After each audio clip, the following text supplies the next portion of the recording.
హల్లెలూయా, హల్లెలూయా. దేవుని పిల్లలారా, ఆత్మీయమైనటువంటి బిడ్డలారా,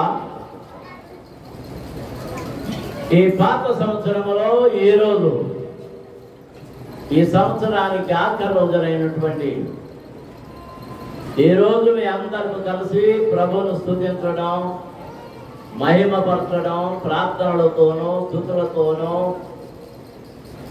కీర్తనలతోనూ నూతన సంవత్సరంలో ప్రవేశించడానికి సిద్ధపడి ఉన్నందుకై నేను దేవునికి ఎంతగానో స్తుతులు చెల్లిస్తూ ఉన్నాను. దేవునికి స్తోత్రం. హల్లెలూయా, హల్లెలూయా. ఆత్మీయమైన బిడ్డలు, ఈ నూతన సంవత్సరాంతపు ఉపవాస కూడికలలో పాలు పొంది నూతన సంవత్సరపు ఆరాధనలో పాలు పొందడం బిడ్డలైన మీకును, ఆత్మీయముగా మిమ్మల్ని ప్రభువులో నడిపిస్తున్నటువంటి తల్లిదండ్రులము వలె ఉంటున్న మాకును ఆశీర్వాదము, ఆనందదాయకము. దేవునికి స్తోత్రం.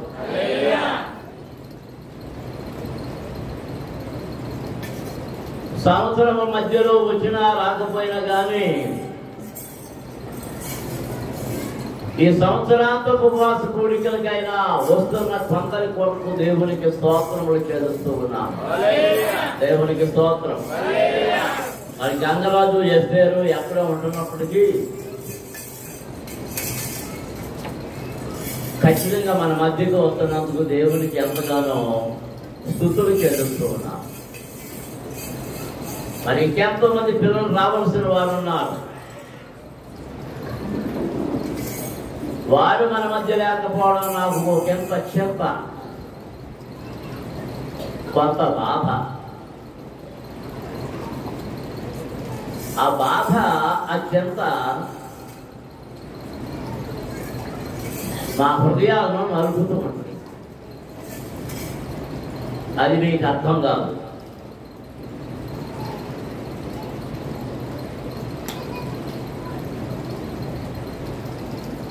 చూడండి, వచ్చే వారంలో ఇందాక న్యూస్లో చెప్తున్నాడు, అప్పుడే స్పెషల్ బస్సు ఉన్నట్టు హైదరాబాద్ నుండి. దేనికి? దేశ విదేశాల్లో ఉన్న వాళ్ళు కూడా ఏ పండగకు వచ్చేస్తున్నారు?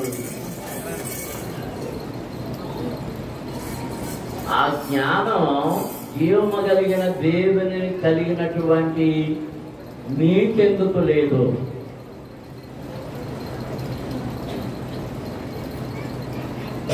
అన్యులే ఆ కార్యం చేస్తూ ఉంటే దేవుని పిల్లలమైన మనము మరింత జ్ఞానముగాను దేవుని సన్నిధికి పరిగెత్తాలన్న ఆలోచన, ఆశ, ఆసక్తి కలిగి ఉండాలి. దేవునికి స్తోత్రం. హల్లెలూయా. దేవుడు ఇశ్రాయేలులకు ఆజ్ఞాపనలు చేశాడు.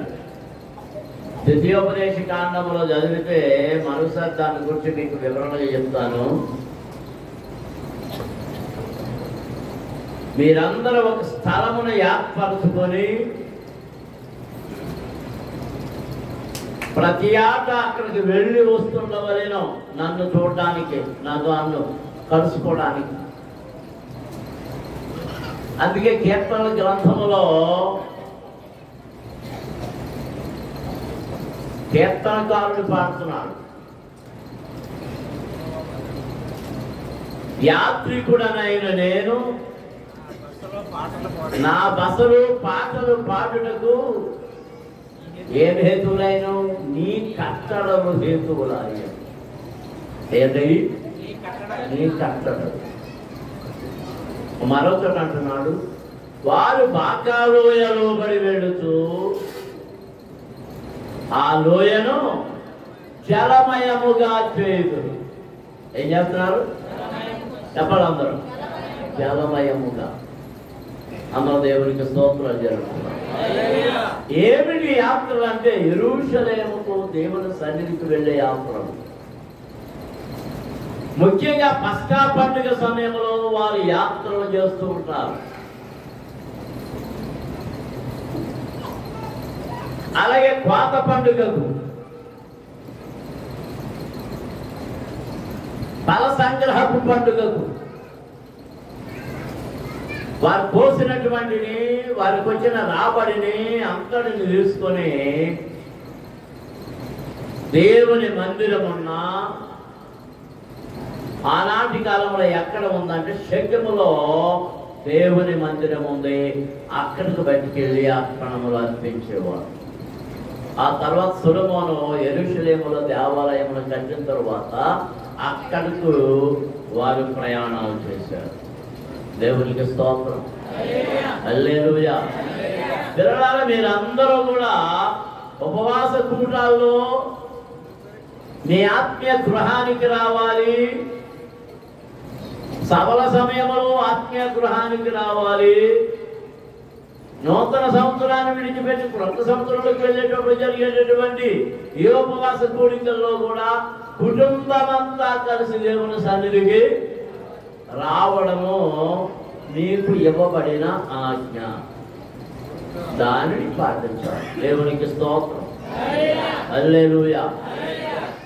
కానీ ఇంకా మన ముందు 54 నిమిషాలు ఉందంటే కొద్ది మాటలు, దేవుని మాటలు మనం ధ్యానం చేసుకుందాం. ఈ పాత సంవత్సరంలో దేవుడు నాకు ఇచ్చిన మాటలు మీతో పంచుకోవాలని తలుస్తుంది. వాళ్ళ ఆనందం మీ అందరికంటే వాళ్ళకే ఆనందం ఎక్కువ ఉంది. అందుకే శుభ్రం ఏమన్నాడంటే, వాళ్ళని ఆటంకపరచొద్దు, నా ఎద్దకు రానియండి అన్నాడు. ఇంకో మాట ఏమన్నాడంటే, మీకంటే వాళ్ళే రేపు మీరు వాళ్ళలా మారితేనే ఏం దొరుకుతుంది.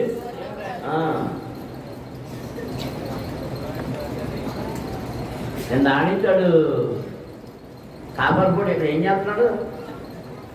చప్పట్లు పడుతున్నాడు, పాటలు పాడుతున్నాడు, ఎగురుతున్నాడు.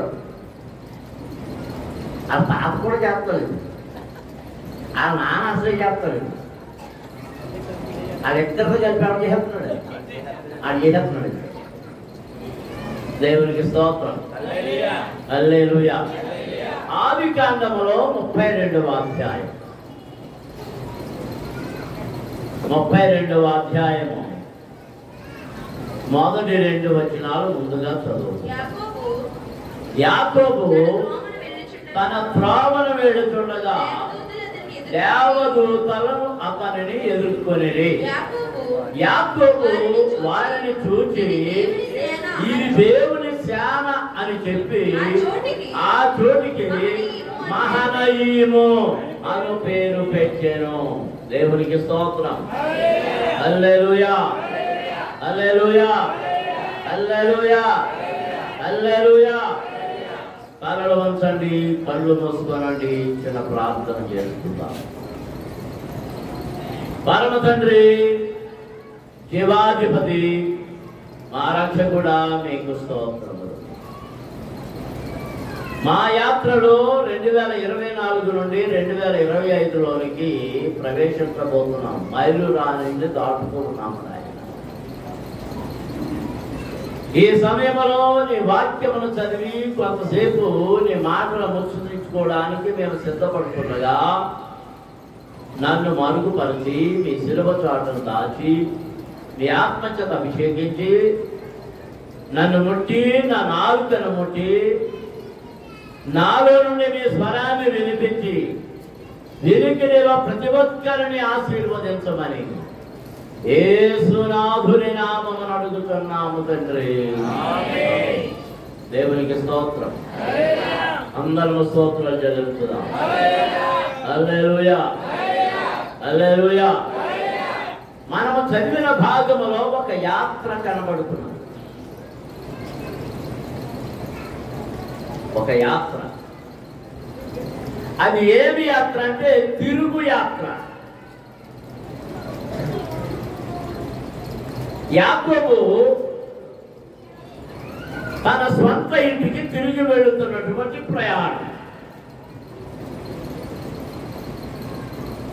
మొదలుగా వెళ్ళాడు. ఇప్పుడు మళ్ళీ 80 సంవత్సరాల తర్వాత తిరిగి వస్తూ ఉన్నాడు. దేవునికి స్తోత్రం. హల్లెలూయా. ఎంతమంది వింటున్నారు? నిద్రపోతున్నట్టున్నారు. ఎవరికి ఇవ్వట్లేదు, చేయమంటలేదు. వింటున్న వాళ్ళందరూ చేతులు పైకెత్తి స్తోత్రాలు గట్టిగా చేయగలుగుతారు. హల్లెలూయా, హల్లెలూయా. యాకోబు గారి తండ్రి పేరే పేరు? అమ్మ పేరేం పేరు? అన్నయ్య పేరేం పేరు? తమ్ముడి పేరేం పేరు? లోతా, జాకబ్బ. ఉన్నాడు అసలు? మరి వీళ్ళేం చెప్పరా? అయితే నా చెవులు మందమైన మూలానికి కాబట్టి నాకు అర్థం అవుతుంది. వాళ్ళిద్దరు కవలలు. యాకోబు యాకోబులు కవలలు. నేనైనా జ్ఞాపకం చేశారు. యాకోబేమో బయలుదేరుతున్నాడు, యాకోబేమో గుడాల వాసిగా ఉండి తల్లితో తండ్రితో వారిని సన్మానిస్తూ వారి అవసరాలు చూస్తూ వారి యోగక్షేమాలు కలుపుకుంటూ ఉంటున్నారు. దేవునికి స్తోత్రం. హల్లెలూయా. అన్ని విషయాల్లో తల్లిదండ్రులకు తోడుగా ఉన్నాడు. వాడు వేటాడడానికి వెళ్ళినప్పటికీ ఎప్పుడో వస్తాడు. వచ్చినప్పుడు ఏదైనా మంచి వేట దొరికితే పట్టుకొచ్చి బహుశా నాన్నకి ఇస్తున్నట్టున్నాడు, ఆ నాన్నకి పెడుతున్నట్టున్నాడు. బట్టి నేనే కాపురం పెట్టాడు, నేనే కాపురం పెట్టాడు. అందుకే ఇస్సాకు యాకోబుని పిలిచి అంటున్నాడు, ఒరే నేను ముసలోడు అయిపోయాను, ఇక ఎన్నో రోజులు బతకను, నా కళ్ళు కూడా కనబడటం లేదు, నేను చనిపోక ముందు నిన్ను ఆశీర్వదించున్నట్లు. ఈ మాట చాలా జాగ్రత్తగా వినాలి. నేను చనిపోక ముందు, మృతి పొందక ముందు నేను నిన్ను ఆశీర్వదించున్నట్లు వేటాడి మంచి మాంసం తీసుకుని వచ్చి నాకు పెట్టు, నేను తిని తృప్తి పొంది నిన్ను ఆశీర్వదిస్తాను. దేవునికి స్తోత్రం. అంతకుముందు తాను పొందవలసిన ఆశీర్వాదాలన్నీ ఎవరు పొందేశారు? ఈ జ్యేష్ఠత్వ హక్కు ఎవరు కొట్టేశారు? యాకోబు కొట్టేశారు. అలసిపోయించాడు వేటాడి. ఈ ఆశీర్వాదాలు నీకు ఇస్తాను, దీవులన్నీ నీకు ఇచ్చేస్తాను అన్నప్పుడు రెబెక్కమ్మ గారు కోపం. వీడు కానీ పిల్లలు కానీ మనం సరిగ్గా చూడటం లేదు, కూడెక్కడం లేదు, ఏమి చేయడం లేదు. వీడికి ఆశీర్వాదం వెళ్ళిపోతే అలాగా? ఈ చిన్నోడు మన ఇంటి పట్టుకుంటున్నాడు, మనం చూస్తున్నాడు, కనీసం కొంచెం ఆశీర్వాదమైన ఇవ్వద్దా అని అనుకున్నాం. చిన్న కొడుకుని పిలిచి, నువ్వు ఈ పని చేయరా, నీ ఆశీర్వాదం నీకు వస్తాయి అని చెప్పి ఆ పని చేయించింది. ఆ పని చేయడంతో ఆశీర్వాదాలన్నీ ఎవరికి వచ్చేసి? యాకోబుకు వచ్చేసి. ఈ మాట తెలుసుకొని యాకోబు కోపావేశముతో ఎప్పటికైనా మా తమ్ముడు చంపేయాలని నిర్ణయించుకున్నాడు. ఎప్పటికైనా చంపేస్తాడని ఇస్సాకు రెబెక్కలు గ్రహించి అర్థం చేసుకొని చిన్నోడు పిలిచి, రెబెక్కమ్మ అంటుంది, ఒరే అక్కడ మీ మేనమా ఉన్నాడు, అక్కడికి వెళ్ళిపో, ఇక్కడ ఎక్కడ ఉండదు, ఇక్కడ ఎక్కడున్నా నీ అన్న వచ్చి నిన్ను చంపేస్తాడు, నా అన్న ఉన్నాడు అక్కడికి వెళ్ళిపో. ప్రయాణమై వెళ్తున్నాడు. అది మొదటి ప్రయాణం. భయముతో పారిపోతున్నాడు. ఆకలి, దప్పిక, మరణ భయము వెంటాడుతూ ఉన్నాయి. ఆ మరణ భయములో పారిపోతూ ఉన్నప్పుడు అరణ్యములో చీకటి పడింది. చీకటి, అది ఎడారి. ఆ ప్రాంతం అంతా ఎడారి.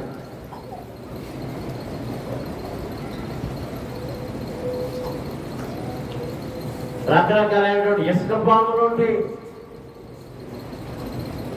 తేళ్ళు ఉంటాయి,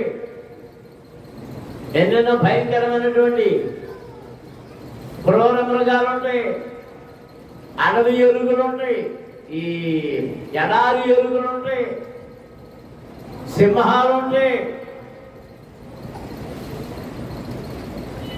చీకటి, వెలుగు లేదు. ఎలాంటి సమయంలో ఒక చెట్టు క్రింద, పెద్ద చెట్లు కూడా కాదు, పెద్ద చెట్లు కాదు, అక్కడక్కడక్కడక్కడ అంటే తుప్పలా కొంచెం పెరిగి ఎడారుల్లో పెరిగేటటువంటి చెట్లు. ఆ చెట్టు క్రింద ఒక రాయిని చూసుకొని ఆ రాత్రిని కలకలుగా పెట్టుకొని అక్కడ ప్రార్థన చేసుకుంటున్నాడు. ఏం చేస్తున్నాడు చెప్పాలందరూ. అంటే తల్లిదండ్రుల దగ్గర ఏమి నేర్చుకున్నాడు చెప్పండి? ఇంటిలో ఏమి నేర్చుకున్నాడు? ప్రార్థన. ఆ ఇంటిలో ప్రార్థన ఉన్నది, దేవుని భయం ఉన్నది. అందుకనే దేవుడు ఇశ్రాయేలుతో గాని ఎవరితో గాని మాట్లాడినా అబ్రహాము దేవుడను, ఇస్సాకు దేవుడను, యాకోబు దేవుడను అంటున్నాడు. దేవునికి స్తోత్రం. హల్లెలూయా, హల్లెలూయా, హల్లెలూయా, హల్లెలూయా, హల్లెలూయా. ఆ దైవ భయం కలిగిన వాడు కనుక ప్రార్థన చేస్తున్నాడు. ప్రభా, నీవు తప్ప నాకెవరు లేరు. నా తల్లిదండ్రులను విడిచిపెట్టి వచ్చేసాను.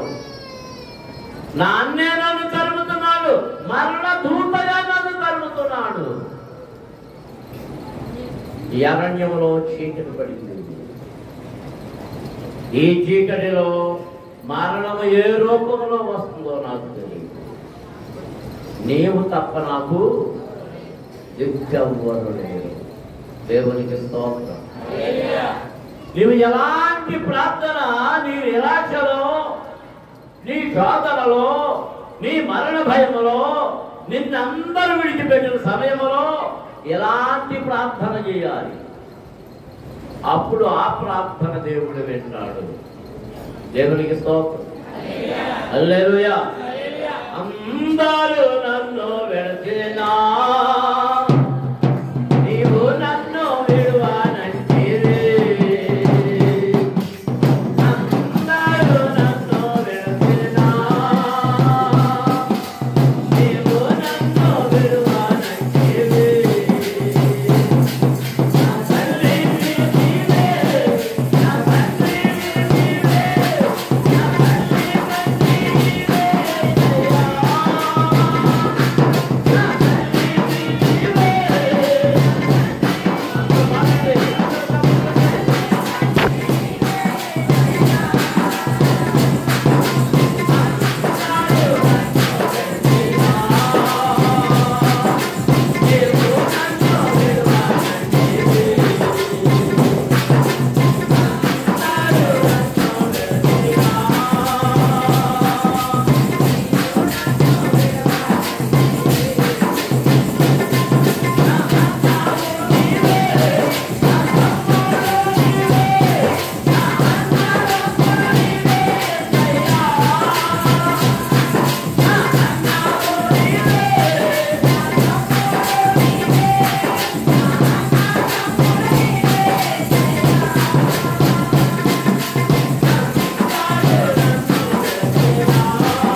ఇప్పుడు యాకోబుని ఎవరు విడిచిపెట్టారు?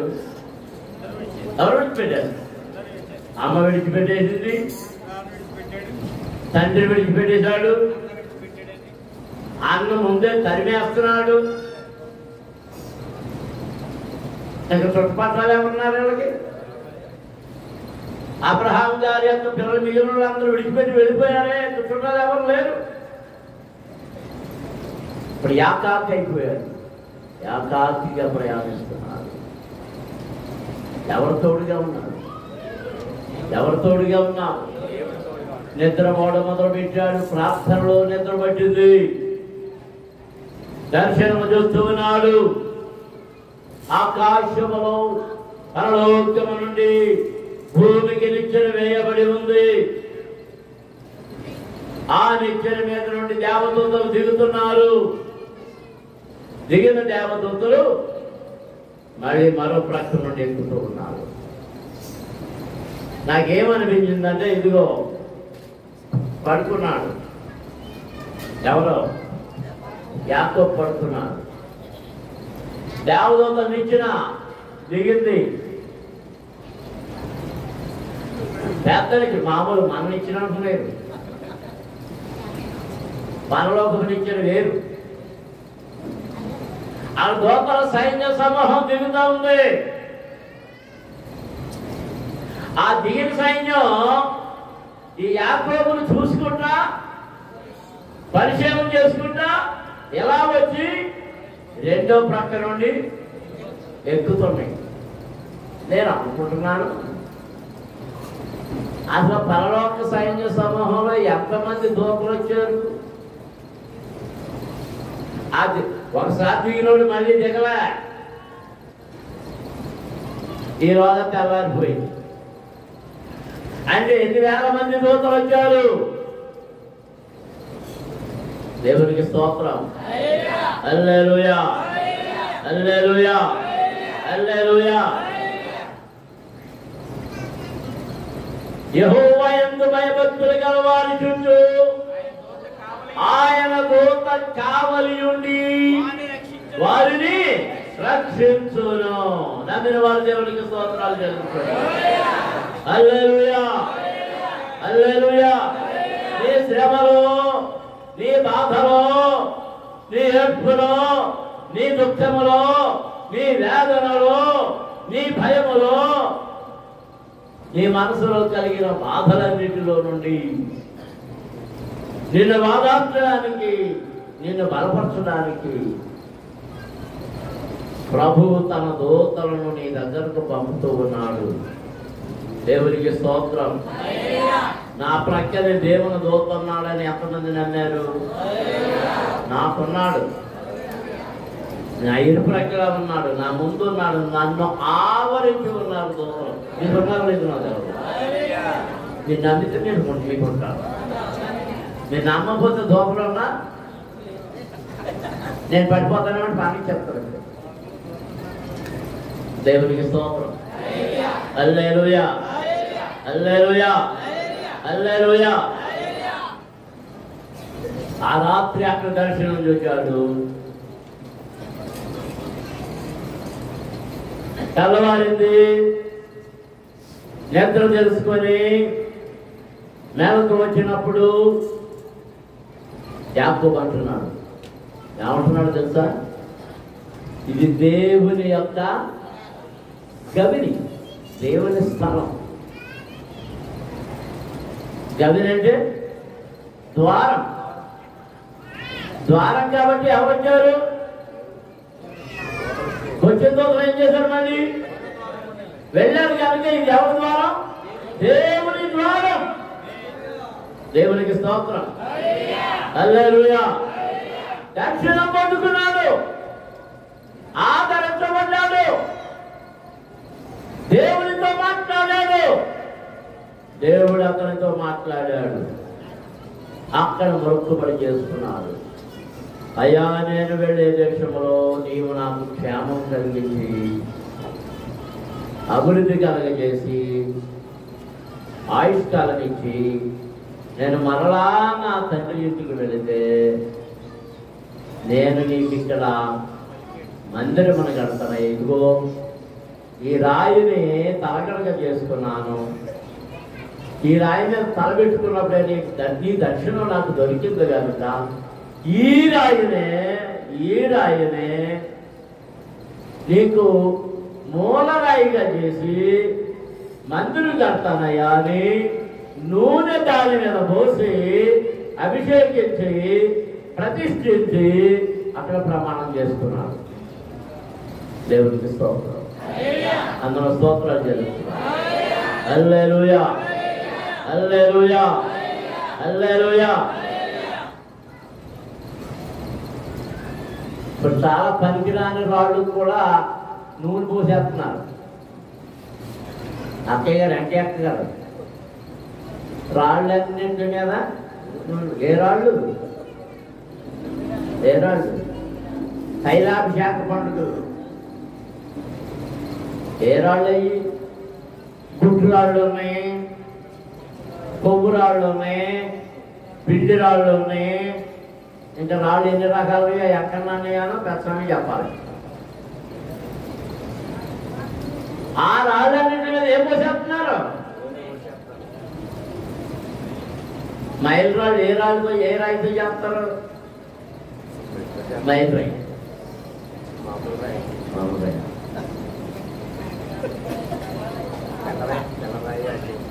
నల్లరాయి. ఇవాళ నల్లరాళ్ళు ఇప్పుడే వచ్చేస్తున్నాయి. ఆ నల్లరాళ్ళు సర్వే రాళ్ళు కూడా అదే. దేవునికి స్తోత్రం. ఆ రాయి చూస్తే ఇది సర్వే రాయి అని గుర్తుపడతాం. మైల్ రాయి ఆకారమేమో పైన గుండ్రంగా ఉంటుంది. ఓహో ఇది మైల్ రాయి అని గుర్తుపడతాం ఆ రాళ్ళను బట్టి. ఇది దేవుని మందిరము కట్టడానికి ప్రతిష్ఠించబడిన రాయి. యాకోబుని దేవుడు విడిచిపెట్టలేదు. అతను వెళ్ళాడు. 20 సంవత్సరాలు ఉన్నాడు. 20 సంవత్సరాలు ఉన్నా దేవుడు అతనికి దర్శనం ఇయ్యలేదు కానీ, కనబడలేదు కానీ దేవుడు అతనితోనే ఉన్నాడు. అతనికి సహాయం చేశాడు, ఆరోగ్యం ఇచ్చాడు, భార్యలనిచ్చాడు, పిల్లలనిచ్చాడు, సాంపాద్యమునిచ్చాడు, మందలిచ్చాడు. ఆవుల మందలు, మేకల మందలు, గొర్రెల మందలు, ఒంటెల మందలు, గాడిదల మందలు విస్తరింపజేశాడు. తన మామైన లాభాను ఎన్నిసార్లు జీతం మార్చినా గాని దేవుడు మార్చినప్పుడల్లా ఇతని ఆస్తిని విస్తరింపజేశాడు. దేవునికి స్తోత్రం. హల్లెలూయా, హల్లెలూయా, హల్లెలూయా. ఈయన చరిత్ర మనం చదువుతుంటే ఒకరోజు లేయమ్మను రాహేలమ్మను పొలంలోనికి రమ్మని పిలిచాడు. వెళ్ళారు. ఇంటి దగ్గర కాదు, ఆ కూర్చోబెట్టి చెప్తున్నాడు, మీ అన్నలు తమ్ముళ్ళు వాళ్ళ ఆస్తిని నేను దొంగతనం చేస్తున్నాను అనుకుంటున్నారు. మీ తండ్రి ఆస్తిని దొంగతనం చేస్తున్నాను అనుకుంటున్నారు. 20 సంవత్సరాలుగా ఇక్కడ పాలేరు పని చేస్తున్నాను. ఎంత చేసినా నాకు జీతాన్ని నిర్ణయించలేదు, ఎంత అని చెప్పలేదు. దానికి ఇక్కడ ఉండడం మంచిది కాదనుకుంటున్నాను. ఎందుకంటే వాళ్ళ ఆస్తిని నేను తినేస్తున్నా అనుకున్నారు కాబట్టి ఇక్కడ ఉండడం మంచిది కాదు. నేను వెళ్ళిపోదాం అనుకుంటున్నాను. మరి మీరు కూడా నాకు వచ్చేయండి. అప్పుడు అక్క చెల్లెలు ఇద్దరు అన్నారు, వారు మా ఆస్తిని తినేసి, ఎవరాస్తి?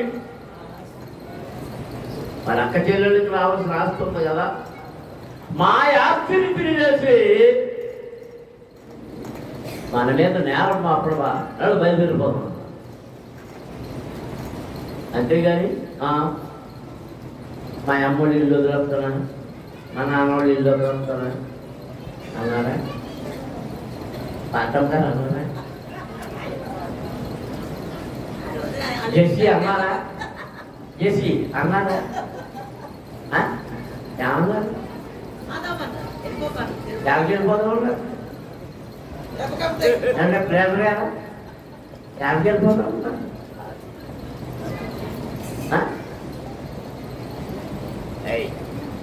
వారి స్వంత ఇల్లు ఎక్కడ ఉన్నదో, వారి స్వంత సంపాద్యం ఎక్కడ ఉన్నదో అక్కడికి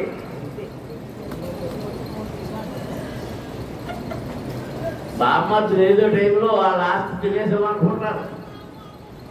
ఇక్కడ నయ్యో నాకు బామ్మర్తి అక్కడే ఆవిడ ఎప్పుడు నన్ను తీసుకెళ్ళలేదు కాబట్టి, లేకపోతే నా ఆస్తి తినేసినాను నన్ను.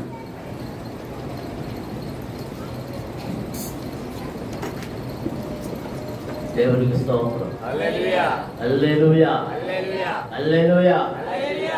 ఇప్పుడు బయలుదేరారు. చాలాసార్లు చెప్పాడు లాభానికి మేము వెళ్ళిపోతామని, 2 నెలలు అయిపోయింది. ఇప్పుడు చెప్పకుండా బయలుదేరారు. 3 రోజులు అయిపోయాక వాళ్ళకి తెలిసింది ఏమని, యాకోబు తన కుటుంబంతో కూడా వెళ్ళిపోయాడు, పారిపోయాడు అన్నారు. కోపంతో లాబాను తన కొడుకుల్ని పరివారాన్ని తీసుకుని యుద్ధానికి వెళ్ళి యాకోబుని చంపేయాలి అని పరిగెట్టాడు. దగ్గరకు వచ్చేసాడు. అవతల కొండ మీద యాకోబు మకాం ఉన్నాడు, ఈ కొండ మీద వీళ్ళ మకాం ఉన్నారు. ఆ రాత్రి దేవుని దర్శనం. రే, నా కుమారుడైన యాకోబుని ముట్టుకోవడానికి నీకు ఏమాత్రము హక్కు లేదు. దేవునికి స్తోత్రం.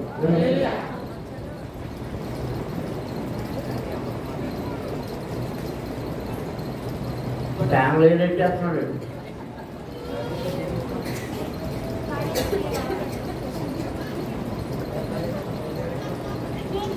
దేవుడు మాట్లాడిన తర్వాత అప్పుడు జడిసాడు లాబాను. లాబాను సిరియా వాడైన లాబాను అని రాయబడింది. సిరియా దేశస్తుడు. ఆయన రిబ్కాను కూడా ఏ దేశస్తురాలు? సిరియా దేశస్తురాలు. దేవునికి స్తోత్రం. హల్లెలూయా హల్లెలూయా. సరే, వారు ఒప్పందం చేసుకున్నారు, ఇక నిబంధన చేసుకున్నారు, నీకు నాకు గొడవలు లేవని వారు ఒప్పుదల చేసిన తర్వాత బయలుదేరి వెళ్ళిపోతున్నప్పుడు అక్కడ ఒక రాయి తీసుకొని స్తంభంగా నిలబెట్టి దాన్ని వారి మధ్య నిబంధన స్తంభముగా పెట్టి నిబంధన చేసుకొని మాంగారు తన ఇంటికి వెళ్ళిపోయాడు. అల్లుడు తన భార్యను పిల్లలను తీసుకొని తన తండ్రి ఇంటికి బయలుదేరాడు. దేవునికి స్తోత్రం. హల్లెలూయా హల్లెలూయా.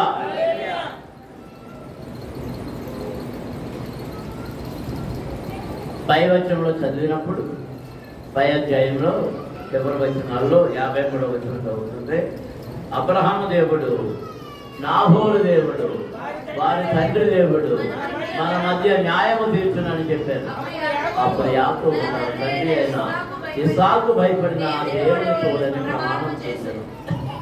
యాకోబు ఆ కొండ మీద బలి అర్పించి భోజనం చేయడం తన బంధువులను పిలువగా వారు భోజనం చేసి కొండ మీద ఆ రాత్రి వెళ్ళవచ్చని.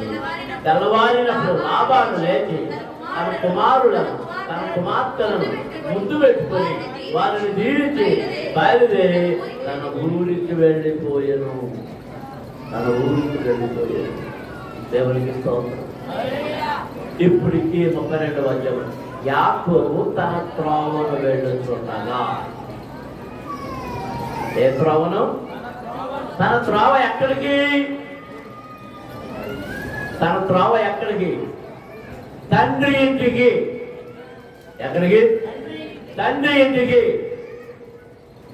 తన దేవుడున్న స్థలానికి, తాను పుట్టిన స్థలానికి, తన పితరుడైన అబ్రహాము నివసించిన స్థానానికి, వాగ్దానం చేయబడిన వారి వర్గం నిర్ణయించిన ఆ స్థానానికి తిరిగి వెళ్ళుతున్నప్పుడు దేవదూతలు అతనిని ఎదుర్కొనిరి. దేవునికి స్తోత్రం. అతనికి ఎవరు ఎదురొచ్చారు? ఎవరు ఎదురొచ్చారు? దేవదూతలు. దేవదూతలు వెళ్ళేటప్పుడు కనపడ్డారా? చెప్పండి. పారిపోయినప్పుడు కనపడ్డారా? కనపడలేదు. మళ్ళీ అనుమానం వస్తుంది. కనపడ్డారు. దర్శనం చూశారు. చూచాడు ఆ దర్శనంలో. ఇప్పుడు మళ్ళీ తిరిగి వచ్చేటప్పుడు మళ్ళీ ఏమయ్యారు? ఎదురయ్యారు. వారిని చూసి గుర్తుపట్టాడు. యాకోబు వారిని చూచి ఇది దేవుని సేన అని చెప్పి ఆ చోటికి మహనయీము అని పేరు పెట్టాను. దేవునికి స్తోత్రం. ఎందుకు వచ్చారు దూతలు? ఇది ప్రశ్న. దూతలు ఎందుకు వచ్చారు? ఎందుకు కనబడ్డారు? ఆనాడు ఇంటి నుండి పారిపోయినప్పుడు కావలి ఉన్న దూతలే మరలా తిరిగి వెళ్తున్నప్పుడు కూడా ఇతనికి కావలిగా ఉన్నారు, ఇతని కుటుంబానికి కావలిగా ఉన్నారు. అప్పుడు ఒక్కరిగా ఉన్న వారికి కావలిగా ఉన్నారు. ఇప్పుడు దుఃఖులుగా ఉన్నటువంటి ఈ మహాసమూహానికి కూడా కావలిగా ఉన్నారు. ఈసారి ఎలా ఉన్నారంటే సైన్యము వలె ఉన్నారు. ఎలా ఉన్నారు? అందుకే ఏమని పేరు పెట్టాడట? మహనయీము. మహనయీము అంటే రెండు సేనలు. రెండు సేనలు. దేవునికి స్తోత్రం. హల్లెలూయా, హల్లెలూయా, హల్లెలూయా. సేన అనే మాటకి రకరకాల అర్థాలు ఉన్నాయి. సేన అంటే సేనలో 6,000 మంది సైనికులు ఉంటారు. రెండు సేనలు అంటే 8,000 మంది? 12,000. ఇక్కడ రెండు సేనలు. ఏ సేనలు? ఒకటి దేవుని సేన అయితే రెండవది యాకోబు కలిగి ఉన్న సేన అని ఒక ప్రశ్న. అంటే మానవుల సేన, దేవుని సేన. దేవునికి స్తోత్రం. అందరం స్తోత్రాలు చెల్లించుదాం. హల్లెలూయా. నీ ప్రయాణంలో వచ్చేటప్పుడు కూడా భయం ఒకటి ఉంది. ఏ భయమో తెలుసా? ఆనాడు పారిపోయినప్పుడు ఏ భయం ఉందో ఆ భయమే తిరిగి వచ్చేటప్పుడు ఉంది. తన అన్న ఇంకా పక్క మర్చిపోయాడో లేదో, తనను చంపేస్తాడేమో అని రెండు సమూహాలు చేసేసాడు. ముందు సమూహానికి ఆవులు, మేకలు, ఎడ్లు, గొర్రెలు, గాడిదలు, ఒంటెలు, ఇలాంటి రకరకాలవి 40 ఆవులైతే 10 ఆబోతులు, ఇలాగా కొత్త కానుకల సమూహము సిద్ధపరిచి మీరు మార్కెట్కి ముందు వెళ్ళండి. మీకు ఎవరైనా దారులు ఎదురైతే ఇదేంటని అడిగితే, అలా అడిగేవాడు మా అన్నయ్య అవుతాడు. దానికి వాడికి ఏం చెప్తారంటే, నీ దాసుడైన యాకోబు తన అన్నయ్య అయిన యాషావుకు పంపుతున్న కానుకలని చెప్పండి. బహుమానం, కానుక. దేవునికి స్తోత్రం. హల్లెలూయా. ఒక మందకే ఓ పర్లాంగున్నర దూరం పెట్టండి. ఈ పర్లాంగున్నర దూరం పెడితే అన్నీ ఎంత మోనగైపోయి చాలా దూరం వచ్చేసింది. దేవునికి స్తోత్రం. అందరం స్తోత్రాలు చెల్లించుదాం. హల్లెలూయా, హల్లెలూయా, హల్లెలూయా, హల్లెలూయా. ఆ రాత్రి చూడండి 32వ అధ్యాయంలో లాబాను దగ్గర నుంచి బయలుదేరిపోయిన తర్వాత దేవుడు ఇతనితో మాట్లాడుతున్నాడు. 6వ వచనంలో ప్రార్థన చేస్తున్నాడు. చూడండి 3వ వచనం చదువుదాం. యాకోబు ఎదోము దేశమున అనగా షేయోరు దేశమున ఉన్న దూతలను తనకు ముందుగా పంపి, మీరు నా ప్రభు అయిన యాషావుతో ఇంతవరకు లాబాను వద్ద నివసించి ఉండి పశువులు, గాడిదలు, మంతలు, దాసదాసీ జనము, కలలు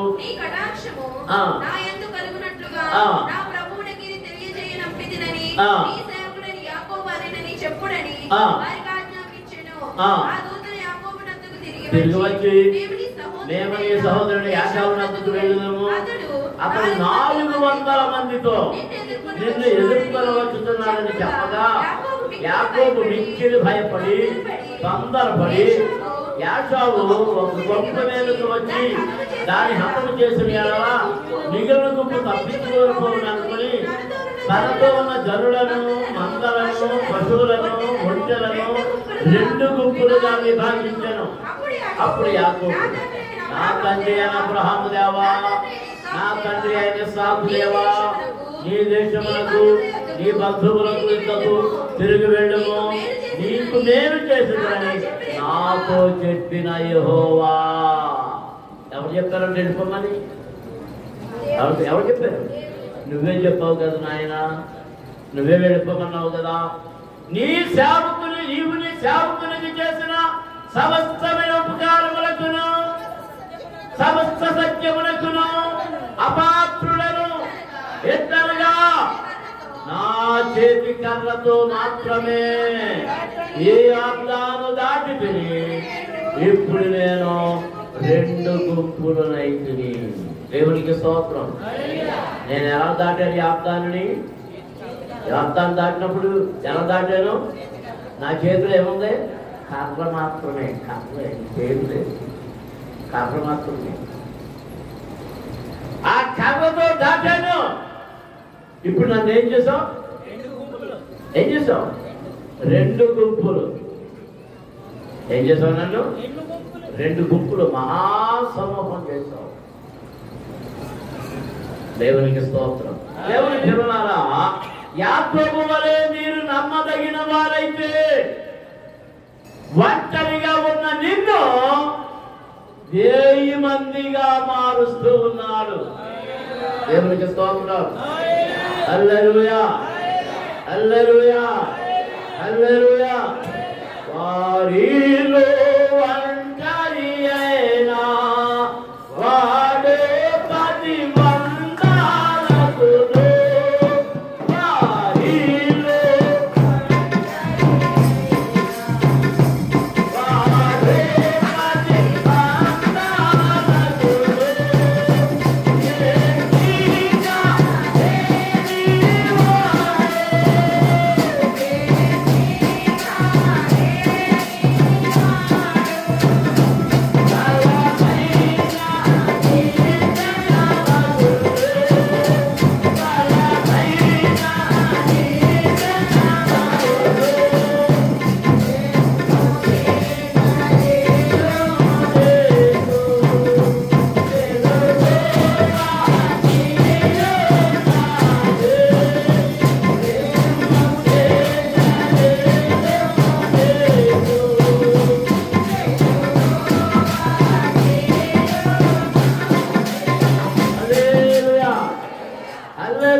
బాబు రమణ అని నాకు ఇచ్చేయి. ఇక నా వెనకాల ఆడే అది చెయ్యకపోయినా ఆడే ఎత్తుకుంటున్నాడు. చెయ్యెత్తుకుంటే హల్లెలూయా చెప్తున్నాడు. పాట పాడతాను, చప్పట్లు పడతాను, హల్లెలూయా ఎత్తి చక్కగా చెప్తున్నాడు. అని నా మనవని కలిపి ఇద్దరు తయారు చేస్తున్నాను నేను ఉన్నంతగా. దేవునికి స్తోత్రం. హల్లెలూయా. ఒంటరిగా వెళ్ళాడు యాకోబు. ఇప్పుడు ఎన్ని గుంపులయ్యాడు? ఈ సమయం పొందగలిగి నేను దీన్ని ముగించేస్తాను. నీవు ఒంటరిగా ఉండొచ్చు. నీ బంధువులు విడిచారనుకోవచ్చు, నీ స్నేహితులు విడిచారనుకోవచ్చు, నీ అన్నదమ్ములు విడిచారనుకోవచ్చు, నీ అక్క చెల్లెళ్ళు విడిచారనుకోవచ్చు, నీకు ఎవరు లేరు అనుకోవచ్చు. కానీ నీతో ఉన్నవాడెవరు? చెప్పండి. నీతో ఉన్నవాడెవరు? సర్వశక్తిమంతుడు, సర్వోన్నతుడు, మహిమ కలిగిన వాడు, ఈ సృష్టిని సృష్టించిన వాడు. స్తోత్రాలు చెల్లించండి. హల్లెలూయా, హల్లెలూయా. ఆయన మాటకు అన్ని లోపడుతున్నాయి. గాలి లోపడుతుంది, భూమి లోపడుతుంది, సూర్యుడు లోపడుతున్నాడు, చంద్రుడు, నక్షత్రములు, ఆకాశములు, ఆకాశ మండలములో ఉన్న సమస్తము భూమి మీద ఉన్న నీరు, నీటిలో ఉన్న సమస్తము, భూమి లోపల ఉన్న సమస్తము ఎవరి మాట వింటున్నాయి? ఎవరి మాట వింటున్నాయి? దేవుని మాట వింటున్నాయి. దేవునికి స్తోత్రం. హల్లెలూయా. అందరూ స్తోత్రాలు చెల్లిస్తున్నాం. హల్లెలూయా, హల్లెలూయా, హల్లెలూయా, హల్లెలూయా. నీ తోడుగా దేవుడు ఉన్నాడు, నీతో నడుస్తున్నాడు, నీ కుటుంబంలో ఆయన ఉన్నాడు. దేవునికి స్తోత్రం. నాతో నా దేవుడు ఉన్నాడని ఎంతమంది నమ్ముతున్నారు? నిజమేనా? నమ్ముతున్నావా? నమ్ముతున్నావా? నమ్ముతున్నావు చేయదు చూపించు. మరి నువ్వు నమ్మితే నీతో దేవుడు వస్తున్నాడని సినిమాల్లోకి ఎందుకు వెళ్తున్నావు?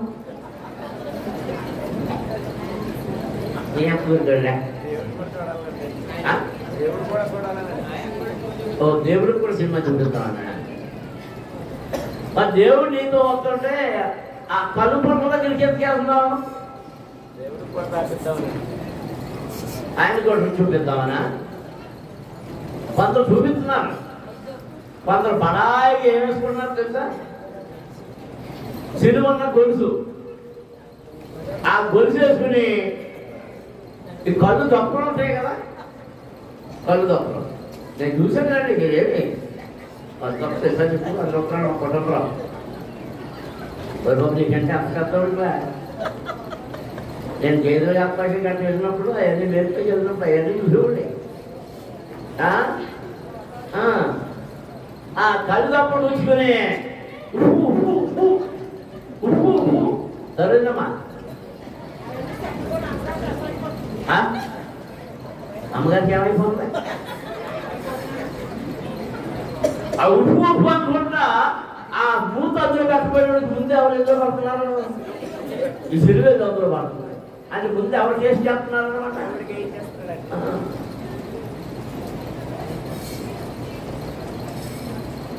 మరి భయం ఉందా భయం లేదా? చెప్పండి. భయం ఉందా భయం లేదా? భయం లేని కోడంట బజార్లో గుడ్డెట్టున్నాడు. మన పైన దేవునికి భయపడి వారలారా, దేవుని వాక్యంలో రాయబడిన దేవునికి భయపడి వారలారా, దేవుడు మీతో ఉన్నాడు. మీరు దేవునికి భయపడితేనే దేవుడు మీతో ఉన్నాడు. దేవునికి స్తోత్రం. అందరూ స్తోత్రాలు చెల్లించుదాం. హల్లెలూయా, హల్లెలూయా, హల్లెలూయా, హల్లెలూయా. ఎంతమంది కొత్త సంవత్సరంలోకి వెళ్ళిపోవడానికి సిద్ధంగా ఉన్నారు? లేచి నిలబడండి, లేచి నిలబడండి. అలాగే సంఘ పెద్దలు, వెనకాలంలో సంఘ పెద్దలు అందరూ ఎదరగలండి. కొంతమంది గాయకులను ఏర్పాటు చేశారు. గాయకులందరూ రండి ఎదరకే.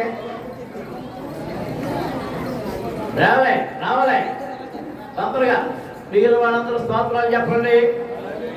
స్తోత్రం. హల్లెలూయా, హల్లెలూయా, హల్లెలూయా, హల్లెలూయా, హల్లెలూయా, హల్లెలూయా, హల్లెలూయా. స్తోత్రం నాయనా, స్తోత్రం నాయనా, స్తోత్రం.